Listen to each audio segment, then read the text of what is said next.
मौलाना सरदार अहमद साहब रहमतुल्लाह अलैह के पास ना एक बूढ़ी अम्मा अपना बेटा छोड़ गई। तो हजरत साहब ने को 2, 4, 5 महीने रखा। तो बाद में उसकी अम्मा को बुला के कहा कि भाई तू बेवा है, बेटा तेरा यतीम है, मैं नहीं चाहता कि इसका वक्त ज़ाया हो। ये पढ़ने वाला कोई नहीं, सारे नहीं भाई पढ़ने वाले होते। अब यहाँ उलमा बैठे हैं, मैं बेअदब भी ना हो जाऊं। कुछ पूरे 8 साल लगा के भी आ जाते हैं, सनद भी उनके पास होती है। नाराज ना हो जाना, ये तो सब अच्छे लोग हैं। सनद होती है पर पता पुता कोई नहीं होता। ये आला हजरत ने लिखी है बात। सनद होती है, पूरी डिग्री होती है, उस पर कई लोगों के साइन भी होते। तो बहुत सारे तालिब इल्म ऐसे होते हैं जो मदारस में कहते हैं मैं फाजल फलां हूँ, लेकिन कोई शय पास। तो मौलाना सरदार अहमद साहब मुहद्दिस आज़म पाकिस्तान रहमतुल्लाह अलैह उस बूढ़ी को कहने लगे तेरा बेटा कुंद देना है, पढ़ना पढ़ाना इसने कुछ भी नहीं। तो यतीम बच्चा है, कल को तू कहेगी कि मेरे बेटे ने वक्त ज़ाया किया तो वापस ले जा।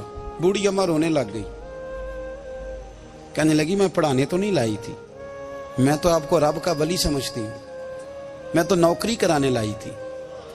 नौकरी हजरत अनस बिन मालिक कहते हैं मेरी अम्मा भी हुजूर की बारगाह में दे गई थी।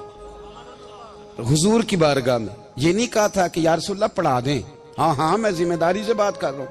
ये नहीं कहा था हुजूर मुजाहिद बना दें, ये थोड़ी कहा था कि या रसूलल्लाह सल्लल्लाहु तआला अलैहि वसल्लम से मुफस्सिर मुहद्दिस मुहक्किक मुफ्ती बना दें। हजरत अनस की अम्मा कह गई थी सोनिया जब तक ये रहेगा ना आपकी नौकरी करेगा, ये घर के काम काज करेगा, ड्यूटी करेगा, हुजूर ये आपकी नौकरी करेगा। तो मेरे महबूब ने फिर दुआ कर दी, अल्लाह इसे बरकत अता फरमा। तुम समझता है खिदमत वाला खाली रह जाता है? जितना जायका खिदमत वाले को मिलता है, जो उसके नसीब में आता है, वो किसी का नसीब कहां भाई। हजरत अनस कहते हैं हुजूर ने दुआ कर दी, बरकत की। मुझे तो खेती बाड़ी आती भी नहीं थी, पर लोगों के बाग में साल में 1 दफा फल लगता था, मेरे बाग में 2 दफा लगता था। हुजूर ने दुआ कर दी अल्लाह इसे औलाद दे। फरमाते हैं मेरे बेटे, मेरे पोते, मेरे नवासे, मेरी बेटियां, फरमाते हैं मैं जिंदा हूं और मेरी 100 औलादे मौजूद हैं। परेशान हो गया 100 सुन के बच्चे 2 ही अच्छे, 100 औलादे मेरी मौजूद हैं। हजरत अनस भी मौलाना सरदार अहमद साहब के पास ना छोड़ गई बच्चा, कहने लगी हजरत जी मैं को पढ़ाने के लिए थोड़ा छोड़ गई हूँ, मैं तो इसलिए छोड़ के गई हूँ कि आप मेहरबानी करें, खिदमत कराएं। तो हजरत जी कहने लगे कोई ऐसा काम ही नहीं, खिदमत वाला क्या कराऊं। कहने लगी पट्ठे पवा लिया करो जी। हूं लड़ पेंदे ने, कहने ने बच्चे काम कर दें मदरसे का। हालांकि अब कहां बच्चे काम करते हैं, अब तो गुजर गया दौर, अब तो बच्चे काम कराते हैं। अब बच्चे भी नाराज हो रहे हैं, घूर घूर के देख रहे हैं। सही पह रहा हूं आपको, बच्चे काम कराते हैं, बच्चे कहां काम करते। कहने लगी ये चारा डाले करेगा आपकी भैंसों को। तो हजरत ने उसको कहा कि बीबी चारा मेरी भैंसों को डालने के लिए मैंने बंदा रखा हुआ है, तो तू जा ले जा। कहने लगी हाथ बांध के हुजूर मेहरबानी करें रख ले, चारा डालेगा। और पुत्र तवज्जो से चारा डालना हजरत की भैंसों को। रोने लगी, हजरत ने रख लिया, महीने का खर्चा भी देते। शाम को ना वो सारा दिन काम करता, शाम को आके पैरों में भी बैठ जाता, हजरत जी लाएं तेल थोड़ा सा, पैर ना दबा दूं। 8 साल साथ वाले पढ़ते रहे, ये बेचारा नौकरी करता रहा। मेरा रूप भी नहीं ते मेरा रंग भी नहीं, और मैनू यार मनान दा टंग भी नहीं। कभी कभी ना हजरत बिलाल हबशी फारग होते ना, तो नबी पाक की बारगाह में अर्ज करते हुजूर कोई काम तो नहीं, सारे हो गए, हुजूर जाऊं जरा, चले जाते। एक दिन सलमान फारसी कहने लगे या रसूलल्लाह ये बिलाल कहाँ जाता है। फरमाया जा देख के तो आ। हजरत सलमान वापस आए तो आके रोने लगे, कहने लगे सोनिया जब यहाँ से जाता है ना तो जाके सैयदा फातिमा की चक्की पीसनी शुरू कर देता, बीबी साहबा के काम करने लगता है, घर में जाके असनैन की ड्यूटी करता है, वहां भी काम यहाँ भी काम। वो चारा डालता रहा, उसने चारा डाला। हजरत मुहद्दिस आज़म की भैंसों को दस्तारे फजीलत का वक्त आ गया, सारे पगड़ियां सजा के आ गए, आज दस्तार होगी। ये ना पीछे होके बैठ गया, चूंकि पढ़ा ही नहीं था तो दस्तार का है कि दस्तार तो उसकी जो पढ़ेगा, हमने तो पढ़ा ही नहीं, हमने तो यार पढ़ा, घर पढ़ा, ड्यूटी करी। हजरत मुहद्दिस आज़म रहमतुल्लाह अलैह के यहाँ जब ऐलान होने लगा ना कि अब दस्तार होगी, तो हजरत ने पहला ऐलान उसका फरमाया। तो मजा वाला बंदा कपड़े भी कदी कदी बदलता है ना, वो कहता है जिस हाल में भी था मैं पलट के देखने लगा कि पढ़ा पढ़ाया तो है, कोई शय नहीं।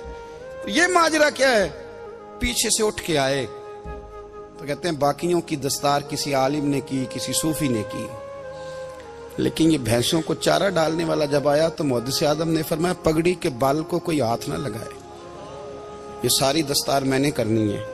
और फरमाते हैं हजरत बाल भी देते जाते थे और आंसू भी बहाते जाते थे, माथा भी चूमते थे और फरमाते थे दस्तार के बाद चला तो नहीं जाएगा यार, मुझे तो इबादत भी नहीं रह गई, मुझे तो चाबियों को भी नहीं पता कौन सी कहाँ रहती है, जाएगा तो नहीं तू?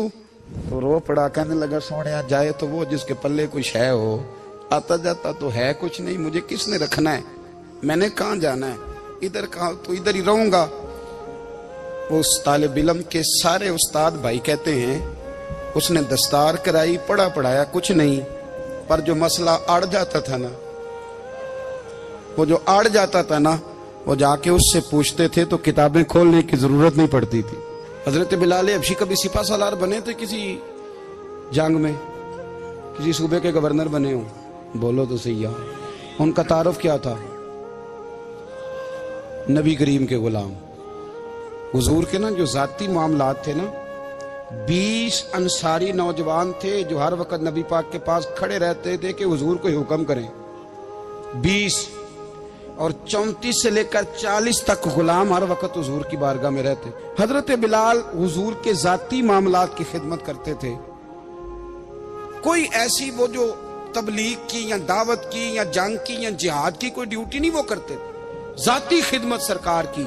हजरत उमर फारूक वो शख्स हैं कि जिन्होंने कभी किसी बंदे को खातर में नहीं लाए हो, लेकिन जब हजरत बिलाल आते थे ना तो जनाब उमर उठ के खड़े होते थे, कुर्सी छोड़ते थे और फिर एक नारा लगाते थे, कहते थे या बिलाल अंता सैयदुना, बिलाल तू हमारा सरदार है यार, तू हमारा, यानी इश्क का ज़ौक पूरा करना उन्हें भी आता था।